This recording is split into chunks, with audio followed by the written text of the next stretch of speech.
इस बार दिवाली रतलाम मंडल के लिए खास रही है। खास इसलिए रही है कि ट्रेन का जो समय पालन होता है, ट्रेनें जो समय पे चलती है, जब आप स्टेशन पहुँचते हैं, तो ट्रेन देरी नहीं होती और समय पे आती है तो बड़ी खुशी होती है।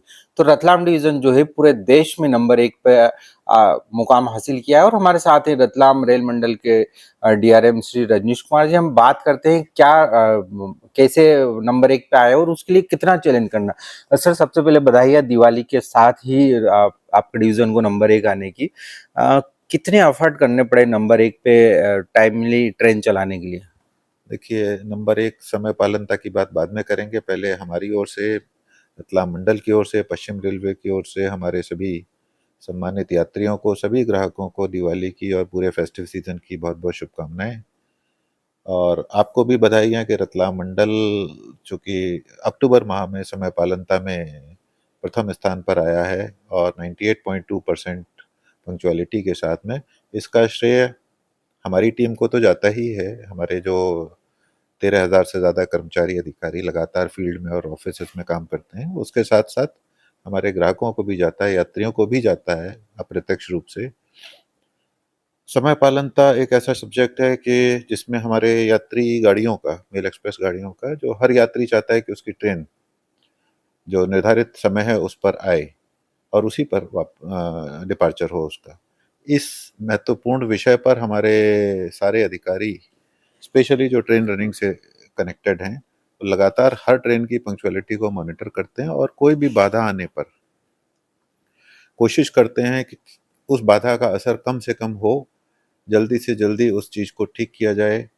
जितने ड्राइवर्स हैं हमारे, वो कोशिश करते हैं कि मैक्सिमम परमिसिबल स्पीड जो है उस पर ही गाड़ी चलाई जाए। कोई एक्स्ट्रा वो ना रखते हुए उससे कम, जैसे 110 की स्पीड है तो 108 या 9, अगर उससे कम होती है तो निश्चित रूप से लॉन्ग डिस्टेंस में फ़र्क पड़ता है। फिर हमारे कंट्रोल ऑफिस उनसे पूछता है कि ऐसा क्यों हुआ। तो कोशिश ये रहती है कि बिल्कुल एक एक मिनट भी क्यों कहा जाए, कि मतलब 10-10 सेकंड भी बचाए जाएं, तभी ये संभव हो पाता है कि गाड़ियां अपने समय से चल सकें। इसके साथ ही जो मेंटेनेंस टीम्स हैं हमारी, वो भी कोशिश करती हैं कि maintenance, track maintenance, signal maintenance, इससे पहले अपनी पूरी तैयारी रखी जाए, जिससे कि जितने कम से कम समय में वो मरम्मत का काम या कोई रिपेयर का काम है वो हो सके, अनावश्यक डिले ना हो। इन्हीं बातों पर लगातार पूरी टीम फोकस करती रहती है और ये सबका कलेक्टिव प्रयास रहता है कि ट्रेन ऑपरेशन जो 24 घंटे 12 महीने सातों दिन चलता है, उसमें कोई भी बाधा एक तो आए नहीं, और आए भी तो उसका प्रभाव कम से कम हो। इसी आशा के साथ पूरी टीम काम कर रही है और मुझे बड़ा संतोष है कि पूरी टीम ने काफ़ी लगन से काम करते हुए इस मुकाम को प्राप्त किया है। हम कोशिश करेंगे कि आगे भी ये बना रहे। एक समय पालन में सबसे बड़ी दिक्कत होती है चेन पुलिंग की। चूँकि कहीं पे यात्री चेन पुलिंग कर देते हैं तो उसमें भी एक लंबा टाइम चला जाता है। तो उससे कैसे पार पाते हैं आप लोग? कैसे उसको कवर कर पाएँगे? देखिए, चेन पुलिंग एक इमरजेंसी के लिए दिया हुआ एक व्यवस्था है, जिसको कि हम लगातार कहते हैं कि चेन पुलिंग अनावश्यक रूप से न की जाए। बहुत ही कोई इमरजेंसी हो तब चेन पुलिंग किया जाना उचित होता है। पर कुछ मामलों में ये देखा गया है कि कुछ लोग अनावश्यक रूप से चेन पुलिंग, जहाँ ट्रेन का स्टॉपेज नहीं है, वहाँ भी अलार्म चेन पुलिंग करके उतरते हैं। अपनी ओर से हम लोग प्रयास करते हैं, हमारी आरपीएफ एस्कॉर्ट है, हमारे जो टिकट चेकिंग स्टाफ हैं, वो इस बात का ध्यान रखते हैं कि ऐसी चीज़ें ना हों।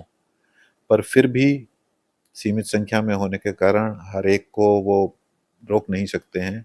मेरा आग्रह इसमें हमारे सम्मानित यात्रीगणों से भी है कि किसी भी ट्रेन में चेन पुलिंग से एक यात्री को हो सकता है फ़ायदा हो जाता हो कि उस स्टेशन पर रुकना, पर उस ट्रेन में जो 1000-1500 लोग और चल रहे हैं, उनको कम से कम उस ट्रेन में 10 मिनट का लॉस होता है और उसी ट्रेन में नहीं, उसके पीछे आने वाली सारी ट्रेनों पर उसका प्रभाव पड़ता है। तो मैं आपके माध्यम से ये इस मौके पर ये अनुरोध करना चाहूँगा कि अलार्म चेन पुलिंग का इस्तेमाल पूरी ज़िम्मेदारी के साथ, पूरी गंभीरता के साथ करें। अगर बहुत ही आवश्यक है तभी इसका इस्तेमाल करें, अनावश्यक रूप से अलार्म चेन पुलिंग ना करें। इस मामले में अगर आप, हमारे यात्री हमारी मदद करेंगे तो मुझे कुछ विश्वास है हमारी ट्रेनें और अधिक समय पर चल पाएंगी। अक्टूबर माह में नंबर 1 पूरे देश में रहे हैं, अब अगला टारगेट क्या है? देखिए, टारगेट तो हमारा बेहतर से बेहतर करने का लगातार रहता है। आइडियल रूप से तो 100% के लिए हम कोशिश करते हैं कि कोई भी ट्रेन पंक्चुअलिटी लॉस ना करे, जो एग्जैक्ट टाइम उसका टाइम टेबल में है। हमारा तो ख्वाब ये है कि हमारी ट्रेनों के टाइम देख के लोग घड़ी घड़ी का काम ट्रेन टाइम टेबल से करें, लेकिन बहुत सारे फैक्टर्स होते हैं। हमारी कोशिश है कि लगातार इसको और इम्प्रूव किया जाए। तो ये थे हमारे साथ रतलाम डीआरएम रजनीश कुमार जी, जिनका बोलना है कि हमारा ख्वाब है कि लोग जो है ट्रेन को देख के अपनी घड़ी का टाइम सेट करें। और निश्चित रूप से अगली बार जब भी आप रतलाम स्टेशन या रतलाम मंडल के किसी डिवीजन से गाड़ी पकड़े तो समय पे आप अपने स्टेशन पहुंच जाइएगा, नहीं तो कहीं ना कहीं आपकी गाड़ी मिस हो जाएगी, क्योंकि ये डिवीजन ऐसा है जहां पर गाड़ियां समय पे चलती है। कैमरा पर्सन लक्ष्य के साथ मैं राजेश पुरोहित, स्टेट टुडे न्यूज रतलाम।